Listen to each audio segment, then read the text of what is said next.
Hey, what's going on, Fantasy Nation? This is Danny Kitchen here, also known as the Fantasy Umpire.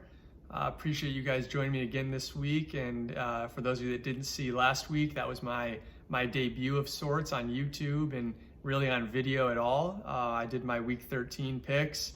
The big one that came to fruition for me was the Detroit Lions upset over the Vikings. I had a pretty good grasp on that game, and anyway, it turned out to be correct in the NFL. It can go both ways. It worked out in my favor last week. So hopefully I can bring some of that magic over to Week 14. Let's jump right into it. We have 4 teams on bye this week: the Indianapolis Colts, the Miami Dolphins, the New England Patriots, and the Philadelphia Eagles. So some fantasy relevant players missing there, most notably, obviously, Jonathan Taylor, the guy that has brought many fantasy teams to the front of the line in terms of the standings this year. So those are the 4 teams that we're gonna put aside for now. We can revisit that later on. But for the time being, let's just talk about the games that we have on the Week 14 slate. So we'll start with the 1 o'clock Eastern time games. The first one I have on my docket is the Las Vegas Raiders traveling to Kansas City to face the Chiefs. Now this is a tough game for me. The Raiders are coming off of a tough loss to the Washington football team. I believe that was a 2-point loss. It came down to the wire there, and Washington pulled it out. So Vegas is going to be feeling that defeat, no doubt about it, and they're heading right into Kansas City, which is a tall task in and of itself. So give me the Chiefs to win this game. I like them in the money line. I think they cover the spread, 10 points. And the over-under there is set at 47.5. I'm going to take the over. I do think the Raiders can put up points and keep up with Kansas City, but I think as we see that game progress and later on in the third and fourth quarter, we're gonna start to see Kansas City's offense open up and really sort of take off. One thing to note, Adam Levitan, if you guys don't follow him, please do on Twitter. He's at Adam Levitan. He's a great follower for any fantasy football players. He tweeted out the snap count in the Chiefs win over the Broncos last weekend. And Clyde Edwards-Helaire only played 29 snaps to Darrell Williams 26. Derek Gore also got 2 snaps as well. Edwards-Helaire only ran 14 routes to Darrell Williams 19. So I think that's something to monitor here for fantasy purposes. Clyde Edwards-Helaire is not a set it and forget it running back. For me, he's not even a top 15 running back this week.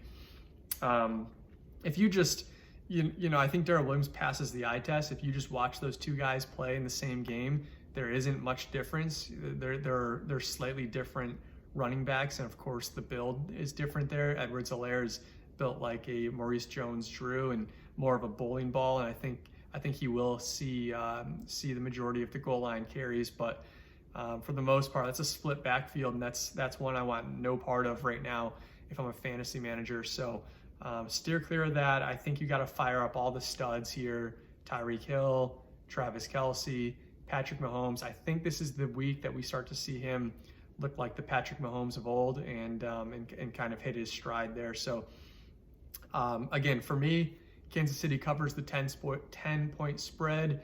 Of course, they cover the money line here. I don't think they have too much trouble with the Raiders, but I think this is a shootout. I think there's a lot of points being scored, and I think Kansas City is probably going to account for 30 to 35 of them. So fire up your Chiefs. And the Raiders side of things, Hunter Renfrow is a player I really like this week. I believe his player prop bet was right around 65 or 60 in the high 60s for receiving yards. I like him to go over there. Josh Jacobs should be a big week. On paper, this is a blow-up spot for him as well. My only fear is that the Raiders fall behind early and are playing catch-up mode. And so, I think he had almost 10 catches last week. That probably went for about 30 yards. So he's getting the looks. He's not doing much with them in the passing game and the receiving game, but that's the volume is what we like to see in the fantasy community. So I think you got to roll with him as well. He's a borderline top 10 running back this week. The position is just decimated by injuries. So when you have a guy that's guaranteed 20 plus touches, in a sneaky shootout game like this one, you got to fire him up. So no brainer there. Moving right along here, we have the Saints traveling to New York to play the Jets. The Saints are coming off of a tough loss to Dallas on Thursday Night Football last week. That game feels like it was ages ago.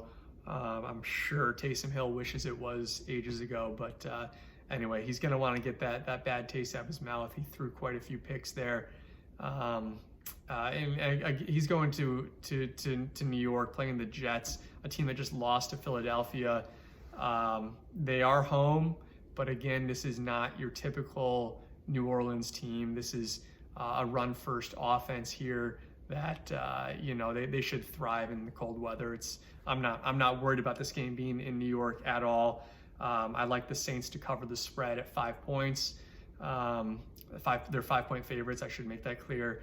Obviously, I like them in the money line there at 235, and give me the over as well at 43. I think this game, I just don't think we're going to see a lot of defense. My only concern here is that Elijah Moore, as of today, really as of just a couple hours ago, was placed on IR for that thigh injury. So I just don't know where the Jets are going to go. They're now without him. They're missing a couple of key running backs. Michael Carter's out. So do they turn to Ty Johnson here? Ty Johnson game, maybe. I like his talent. I don't like the way he's using that offense, the lack of use, really. Elijah Moore being out really hurts. That guy has been so electric, and he's Mr. Reliable the last couple of weeks for the Jets. So where do they turn? Are they going to, is this going to be a heavy Crowder game? Maybe. I don't know. He avoids Lattimore, so you got to like that matchup a little bit. You figure New Orleans is going to get out to an early lead here and kind of run away with this one, potentially. So maybe the Jets are in catch-up mode. One name to keep an eye on is Denzel Mims, extremely talented wide receiver, just stuck in the wrong situation here. So he's one of those guys I'd love to see him play elsewhere next season. To me, he's a perfect fit for the Packers. They're looking for that number 2. He can be that number 2. I just don't know if the Jets are willing to move him. So a couple of bits of information here. Mike Triplett, who covers the Saints, he mentioned that Alvin Kamara almost played last week. Sean Payton mentioned that in his interview. He almost played last week. He missed the game, but not because of that knee injury. It was actually a hamstring injury, which always makes you a little bit concerned as a fantasy manager. You never like to see something else flare up in the legs following a knee injury like that, because obviously the muscles are going to overcompensate for whatever is nagging the player. So anyway, something to keep an eye on there. I think Kamara has a full load here. I think they give him the full workload. I'm expecting a top 5 running back finish for him this week. Fire him up in any league that you have him in. If your team is still afloat after his absence, then you're in pretty good shape, and you gotta go back to the well with this one. So fire up Kamara. I think a big day for him. I think a big day for Taysom Hill. Not much more than that, really. I think it's going to be a run-heavy offense, and for both teams probably for the first half. I think the Saints maybe open it up in the second half, but Taysom's not right. He's not 100%. He's going to play better than he did on Thursday night. More prep time. Obviously, Kamara coming back helps that offense as a whole. So all in all, I like that. One thing too, someone mentioned that Taysom Hill does not check down to the running backs, or that he will not use Kamara the way that other quarterbacks maybe would have.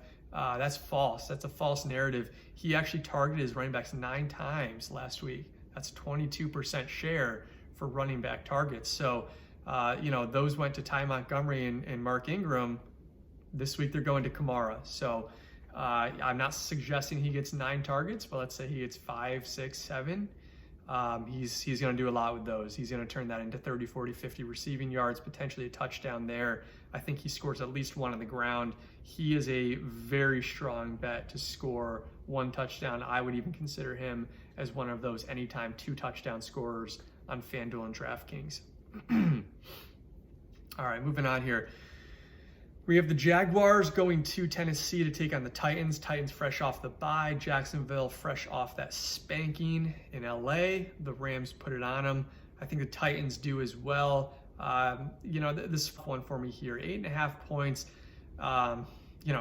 If I had to choose one, I would say the Jaguars cover the spread. I think they lose the game outright to Tennessee. But I think there's a little bit of the post-bye blues for Tennessee. They're getting a little jolt here. It sounds like Julio's going to play. They just signed Golden Tate. That could give the offense a little bit more mojo. And then they're also getting the running back Jeremy McNichols back this week as well from his concussion and other ailments that he was dealing with. So it seems like Tennessee's getting healthy at the right time. We could see them making a late playoff push, and even if they do make the playoffs, into the playoffs, we could see Derrick Henry back. We could see this team with A.J. Brown back, Julio Jones, Golden Tate. All of a sudden, that's a formidable offense. That's an offense that could make a little late season run, especially in the AFC that's wide open. I think we'd all love to see Pats Titans round 1 or 2 if possible. And of course, I don't know if anyone's beating the Pats right now, but rookie quarterback in the postseason. We're getting ahead of ourselves, but I would steer clear of that. But anyway, Jacksonville to cover 8.5. Titans money line, give me that all day, and then give me the over at 43.5. Titans are getting some of their offensive weapons back. Like I said, Julio, Tate's going to be playing probably. But that defense is still horrendous. They did sign Nick Cunningham off waivers from the Houston Texans earlier. I believe it was earlier this week, late last week. And he should make a difference, but maybe not immediately. This is not a defense that I'm afraid of. I think Jacksonville's going to have to air it out.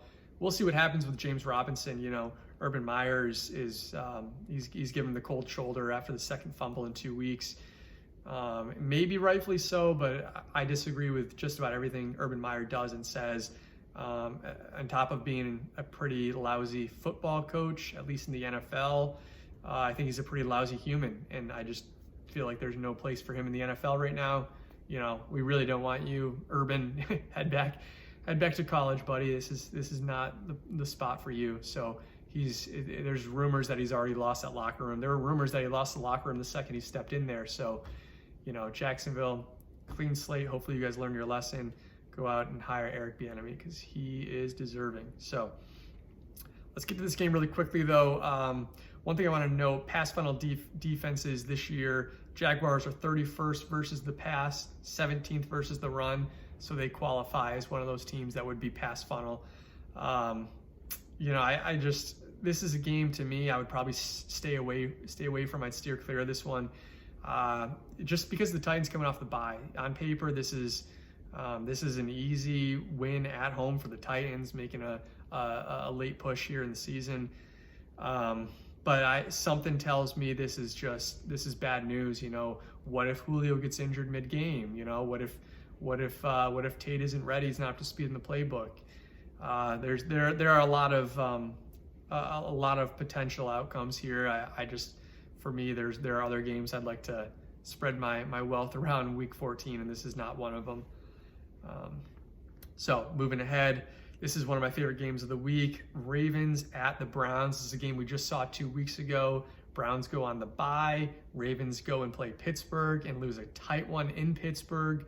Last second play, Ravens scored a touchdown. They decided to go for 2, which I did like at the time. I believe it was Tony Romo calling the shots in that game, and he also called it. He called it before they even went for 2. He said, I would go for 2 at this point. And they did. Sure enough, they didn't get it. They lose the game. Really tough loss. And now you're going to Cleveland, fresh off a bye. Those players that were dinged up are getting a little healthier. Mayfield should be a little healthier. In Baltimore, on the wrong side of the health here, Marlon Humphrey now out for the year with a torn pec. That was announced 2 days ago. So they now have 7 starters who suffered season-ending injuries this season. Just listen to this list. Marlon Humphrey, Marcus Peters, Ronnie Stanley, Deshaun Elliott, J.K. Dobbins, Gus Edwards, Derek Wolfe. That's an incredible list right there. Between J.K. Dobbins and Gus Edwards, we know that running game has not looked like it has in the past, and it's certainly on defense. Marlon Humphrey and Marcus Peters, that is brutal. So again, this game is going to be in Cleveland. They're fresh off the bye. Give me them in the money line. I do think Baltimore keeps it close, though. They're plus 2.5 on the road. Give me that all day. I could see them winning this game. That's why I say that. But again, Browns money line, Ravens, give me the 2.5. And the total, I'm going over here, 42.5 points. I just alluded to the injury troubles in Baltimore. I think Cleveland's going to have to air it out a little bit here. They're decimated by injuries as well. They're short in the tight end department. Thank God they have about 10 tight ends. So I think it's a big Austin Hooper day. I think Jarvis Landry does his thing. We would all love to see the Browns use a little bit more of Chubb and Hunt in the backfield together. It's just, why not? Those are the two most dynamic playmakers in the offense. Get them on the field at the same time. Let's see what happens. Maybe they do that this week off of the bye. And like I said, they're getting healthy at the right time. Ravens are going the opposite direction. They are not. This worries me. This could be one of those games that defines the Ravens season in a positive or negative light. But to me, I feel like the Browns are going to win this one at home, and that could be the end of it for the Ravens. So moving right along here, real quickly too, Rashad Bateman has been slowly losing playing time to Sammy Watkins. He's no longer, you can't trust him. He's a borderline drop for me. I think you can drop him pretty safely at this point. I think I would expect a big game out of Mark Andrews and the usual guys. I think Marquise Brown maybe goes back to one of those splash games with a couple of deep shots. So I like that. I like Lamar on the ground this week. I think he rushes for over 65 yards and finds the end zone on the ground as well. For the Browns, I love Hunt. I love Chubb. And like I mentioned, Hooper and Landry are fine flex plays as well. So, all right, moving on to the Falcons at Carolina. Carolina coming off the bye week. Falcons coming off of a tough loss to Tampa Bay. Absolute beatdown. We saw vintage Tom Brady. He was in rare form. This game is set at 2.5 for Carolina at home. Carolina being the home favorite. Give me Atlanta. I like them on the road, 2.5 point dogs.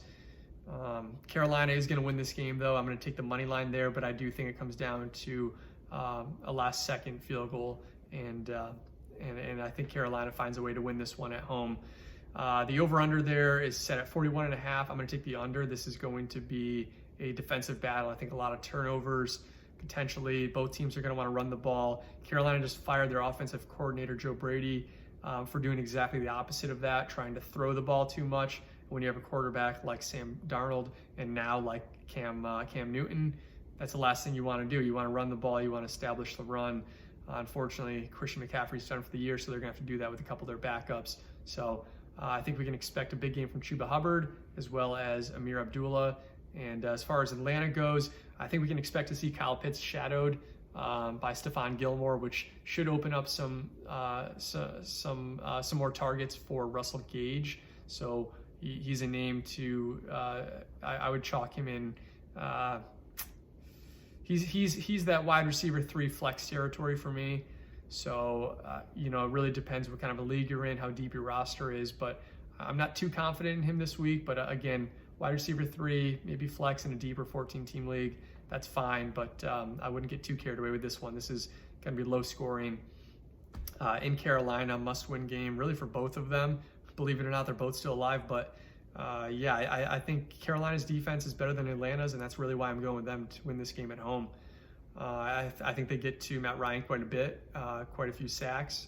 I think they probably pick him off a few times. So I think Carolina's defense and special teams is a strong fantasy play as well. All right, moving on to the Cowboys at Washington. This is one of the best games of the week. These two teams are battling it out for the NFC East at this point. Philadelphia is still in there. Giants are technically still alive, but they're not. They're done.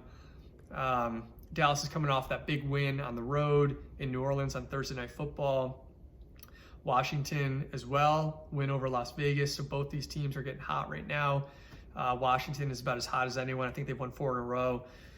Give me the over in this game. A lot of offense. Over set at 48 points. I think Washington covers the spread plus 4.5 at home. And give me Washington money line as well. I think they win this game outright. So I'm all in on Washington. Dallas is not healthy. Tony Pollard is going to miss this game and potentially a few more. Zeke is not healthy. He's getting healthier. At least that's what they're reporting, but he's not right. He's not 100%. So Dallas is going to have to air it out, and they will have success throwing the ball against this Washington secondary. Washington, I'm expecting them to have success as well. I think Terry McLaurin has a nice bounce back game. I think Ricky Seals-Jones has a nice game as well. Logan Thomas is most likely done for the year. I believe he's on IR at this point. Just a dirty hit in that Las Vegas game. I'm not sure who laid it on him, but it was one of those blind blocks or went low on him, chop block type situations, took out his knee. You hate to see it. There's no place in the NFL for that kind of play. So shame on whoever that was on the Raiders. Again, this is a pass funnel defense. Washington 30th in the NFL in DVOA versus the pass, 8th in DVOA versus the run. I think Dallas is going to have a field day through the air. CeeDee Lamb's going to go off. I think Cooper gets his. I think we see some Dalton Schultz in this one as well, but I think they spread it around. I think it's a big Dak game. It's anyone's guess who catches the ball out of those wide receivers. They could all have a nice game. So, and like I mentioned before, Ed Werder reported a couple days ago that Tony Pollard partially tore his plantar fascia on his left foot. It was actually during that 58-yard touchdown run against New Orleans last week. So pretty crazy. I didn't see anything. I didn't see him limping afterwards. I don't know if anyone else did, but if you did, go ahead and clip that and send it to me in the comments section of this video, so we have that next week. He's a game time decision right now, but Pollard will not be playing. If he does, he's not going to be effective, so you can forget about him. We covered Washington. Gibson should find some success on the ground. It sounds like J.D. McKissic might be playing in this one. So if he does, you gotta bring Gibson's projected totals down a notch, at least in the receiving end. So we'll see what happens in that one. But again, I like McLaurin to score. I think he has a bounce back game here, and Heineke really shouldn't have trouble. I think he's gonna win this game. I think that we are watching one of those dark horses in the NFC, and they could make a push here. One thing to note, I don't know if the NFL scheduling folks did this intentionally or not, but it's amazing the way this is shaping out, because all 4 of these NFC East teams have 3, 4, even 5 divisional games remaining on the schedule over the final 5 weeks here. So, 4 weeks over the final 4 weeks here. So, it's really going to come down to this game, and then these 2 teams meet again in a few weeks. It's going to come down to their matchups with the Eagles, but this is kind of the start of a really great finish here for the NFC East to see who can come away with that division. And again, like I said, I don't know if the NFL scheduling people intentionally did that or what, but if they did, kudos to you, because that's the way it really should be. Have all those intra or inter-conference games earlier in the season. All right, sorry about that, you guys. The video kind of cut out on me there. As I was saying, we're now onto the 4 o'clock games. We've got the Lions at the Denver Broncos. Detroit is coming off that big win over Minnesota. Denver, that loss to Kansas City. I just covered Detroit. I like that offense. Obviously, again, DeAndre Swift is out. Jamal Williams is out this week. So we're going to see a heavy dose of Jamar Jefferson and Godwin O. I don't know how to pronounce his last name, so we're going to go with Godwin O. And I think this team's going to air it out a little bit. I think you can throw on Denver to a degree. Now in Denver, it's a tough defense. I could see Denver putting the clamps down on that Detroit offense pretty quickly. But again, I'm taking the over here. I think Denver's offense is going to be clicking. Detroit's defense doesn't scare me at all. Give me Denver, both money line and spread. I think they cover the 10.5 points at home. This game's going to go over 42.5. A lot of offense here. Denver got blown out by Kansas City, but they didn't play bad. Their defense showed up a little bit at times. Javonte Williams went off. He went absolutely berserk. Finally, that free Javonte Williams game, all of us fantasy managers were hoping for.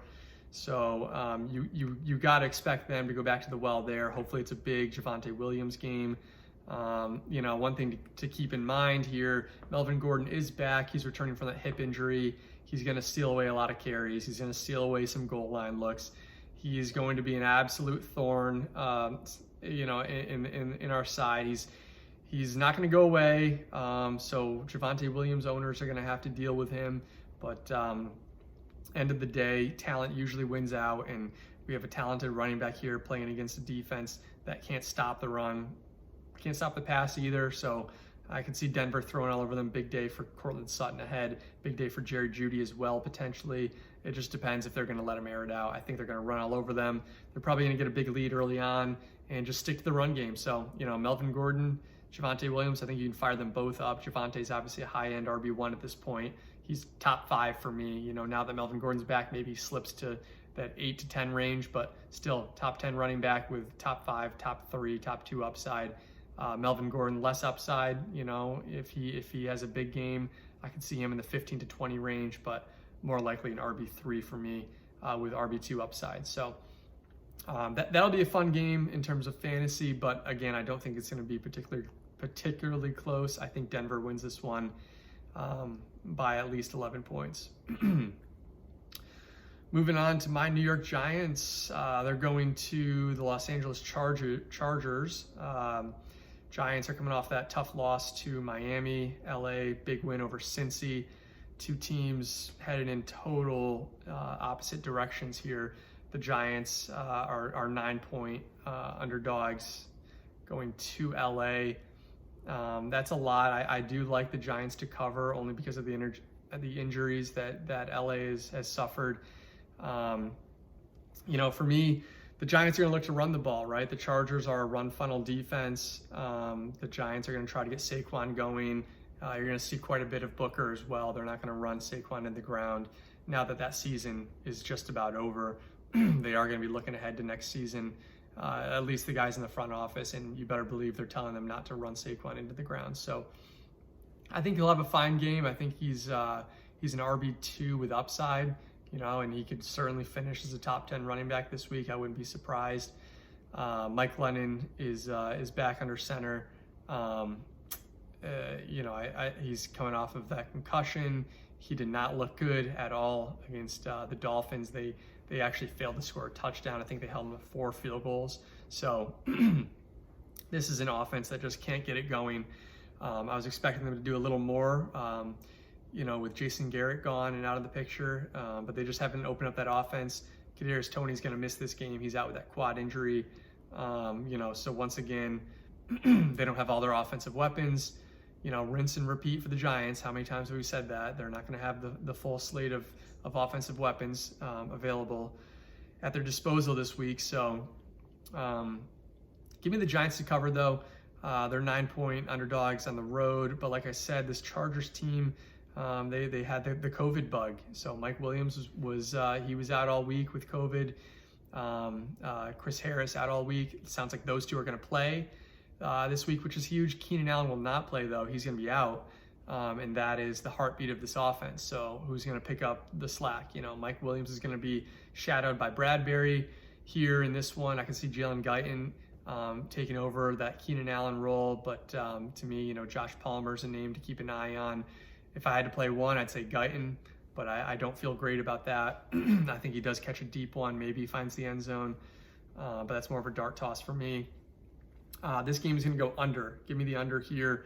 The Chargers are not healthy. Eckler's not 100%. The over-under set at 43. And I just don't think the Giants are going to pull their weight. I think the Chargers are going to score at least 20, maybe 25 in this one. But the Giants aren't going to, they don't scare me. Maybe they score 10 points, if that. So I'm going to go under here. Again, Chargers run funnel defense. They're 32nd in DVOA against the run, 9th against the pass. If the Giants don't try to run the ball, then I don't know what we're doing here. That is the one thing you can do. Giants are also a run funnel defense. Chargers, as I mentioned, are 32nd. Giants 31st. So we could see a lot of work on the ground. Again, I don't think it's going to be all Eckler. I think they're gonna spread the wealth there. So that's a stay away game for me. If I'm being honest, it could go either way. You have Justin Herbert. He's an all-pro talent. He could air it out, and if he does, send your thoughts and prayers for the Giants. But They're probably going to run the ball, and it sounds like they can do that. This is not a run defense that scares you at all. Giants have been playing better of late, especially against the pass. So this is a tough one for me. I'm staying away from it, but if I had to, I'd say Giants +9. 4:30 game, we have the Niners going to Cincinnati. Bengals coming off that tough loss against the Chargers. We all thought that was going to be a close game, and it was not. The Niners also tough loss. That was the game against Seattle. This game is set at over/under at 48.5. Wow, that is high, but I'm actually going to take that. I think this is a shootout here. I think both teams are going to try to air it out. And you can against both these teams. We talk about pass funnel defenses. The 49ers are 17th against the pass. They're 3rd against the run. So they're stingy against the run, but you can throw on them, and that's exactly what I expect Cincinnati to do. Now, it'll be interesting to see how healthy Joe Burrow is. He's got that finger. We all saw it in the game last week against the Chargers. That thing blew up like he got stung by 100 bees. And yeah, he's not 100%. So probably would be naive to think that he airs it out deep, but I think he will air it out. I don't think it's a big Jamar Chase game. I think he has a nice game, but I don't see them going deep too much. I think this is more of a T. Higgins and Tyler Boyd across the middle game. I think it's a big Joe Mixon game. Going to see a lot of him as well. But again, we just mentioned it. Niners pass funnel defense. They're going to try to throw the ball. They should have success. This is one of the better passing offenses in the league. They've just been trying to get that run game going of late. So we'll see if they're stubborn and keep to that, or if they try to air it out early. But again, 48.5, it doesn't scare me. I'm going over there. Niners are 1.5 point favorites on the road. I don't like that. I think Cincy covers at home +1.5. I think they win this game outright. JaMychal Hasty and Jeff Wilson Jr. are going to take over the running back duties. Elijah Mitchell is going to miss this game. He's got that knee injury. He's coming off that concussion. He's got a couple of things going on. So we're not going to see him here. Hopefully we see him next week. But in the immediate future, I'm fine with Jeff Wilson. Fire him up. He's a borderline RB1 for me. All right, sorry about that, guys. We are going to try this one more time here. I believe we stopped on the Niners at the Bengals. We were talking about the Niners running backs, JaMychal Hasty and Jeff Wilson Jr. are going to fill in for Eli Mitchell this week. I would fire both of them up. For me, Jeff Wilson is a borderline RB1. He's definitely an RB2, rock solid there. He's going to get a lot of touches in this one. He's going to see a lot of the work in the receiving end as well. JaMychal Hasty is going to be mixed in. He's maybe flex consideration, but to me, I want every piece of this game that I can get. This is going to be high scoring. I'm going over 48.5. I think the Bengals cover the spread +1.5. I think they win this game outright. They're at home. And one thing to note, the Niners are going to be even thinner at cornerback this week. Deontay Johnson, who is going to start for Emmanuel Mosley, who's also hurt. He's been downgraded to out as of just now recently. So this is, I guess it's just a personal matter, not injured. It's just they're calling it a personal matter. So Nick Wagner, who covers the Niners, was all over this one, and he broke that news. So now the Niners are looking at one of their two rookie cornerbacks, right? You got Ambry Thomas, Demodri Lenore. One of them is going to have to step up.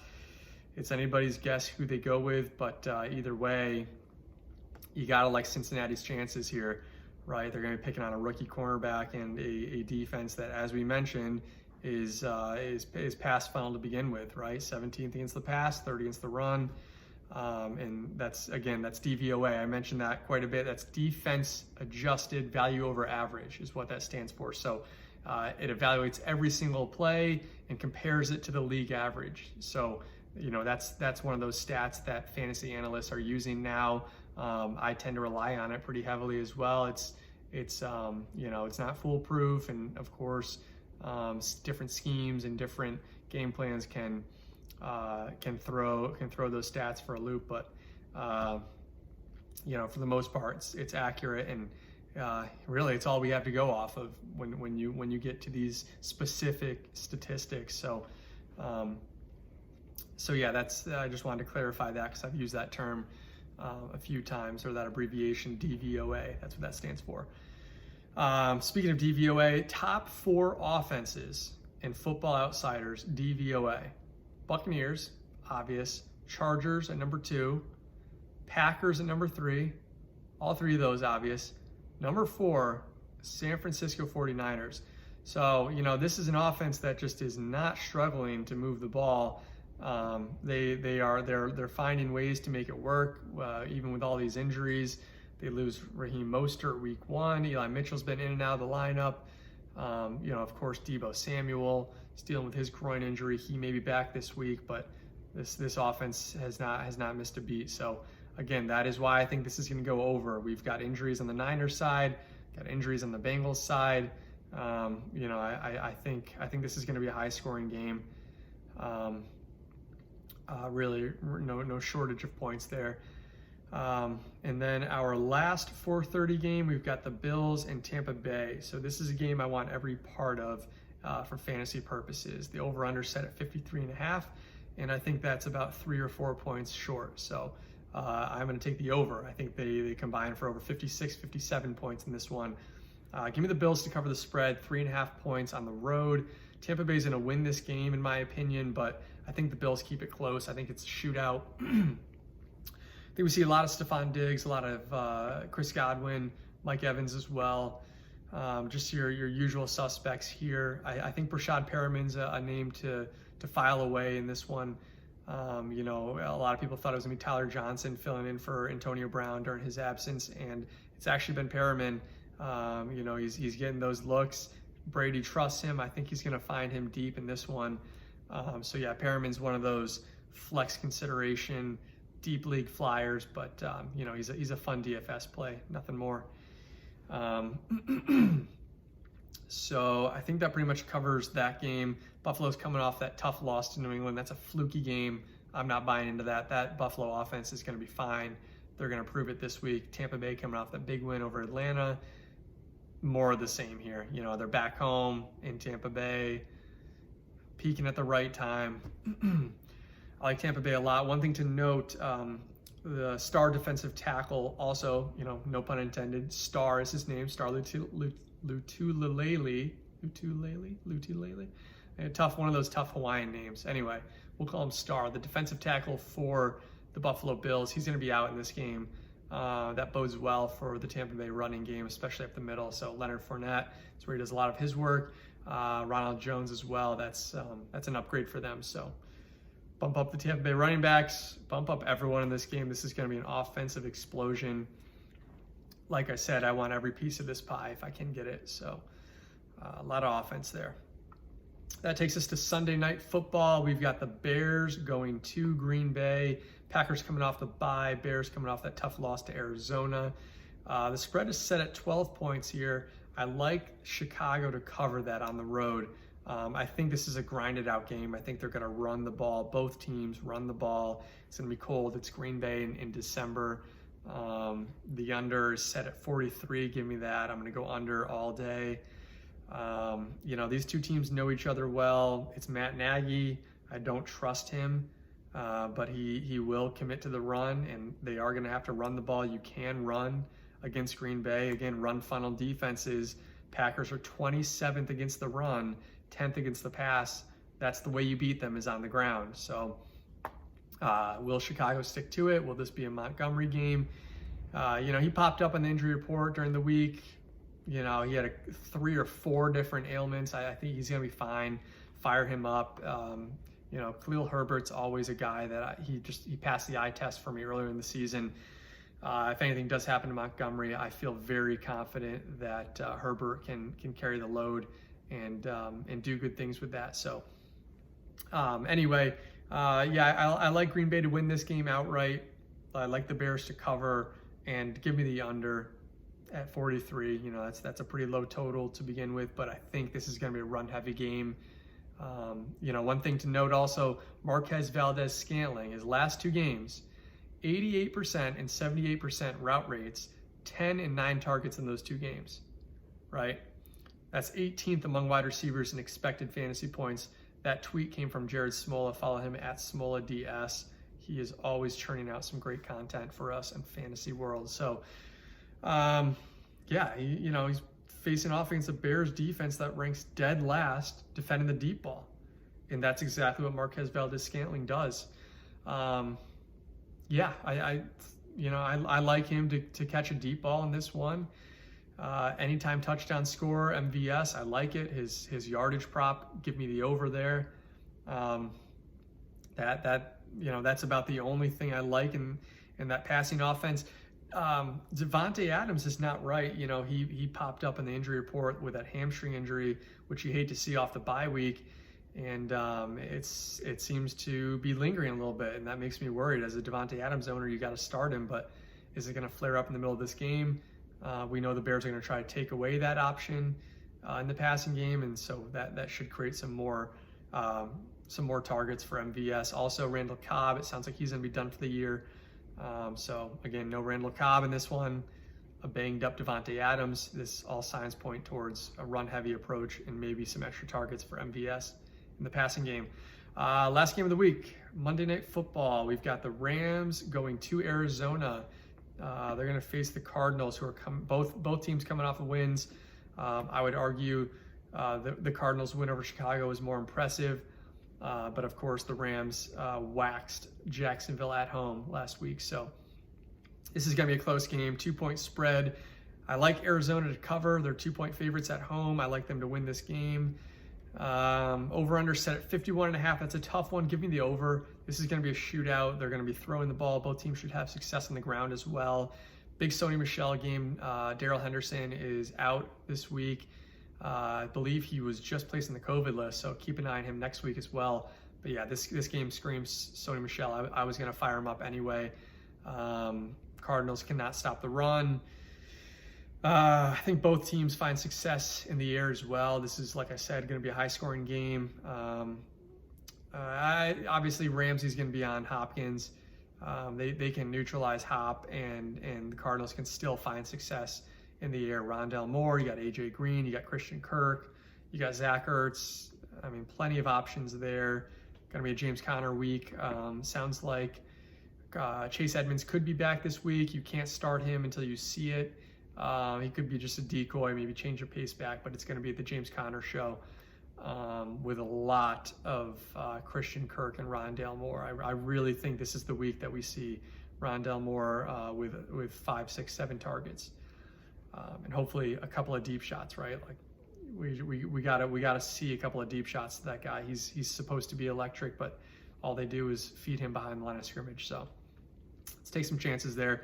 Rams, I like Odell in this one. I like Van Jefferson, Cooper Kupp, all the pass catchers. They should be fine. Yeah, that's going to be a fun game. Great Monday Night Football game. Could be an NFC championship game matchup. Who knows? A lot of people are expecting the Bucs to be there, maybe the Packers, but these are two of the hottest teams. Maybe not the hottest, but two of the most steady offenses in the league. And that does it for week 14. Again, apologies for the videos cutting out there a couple times on us. We are going to work through these kinks and make sure we get it right for week 15. But good luck again. I am the Fantasy Umpire on Twitter, Instagram, and go ahead and follow me and subscribe on YouTube as well.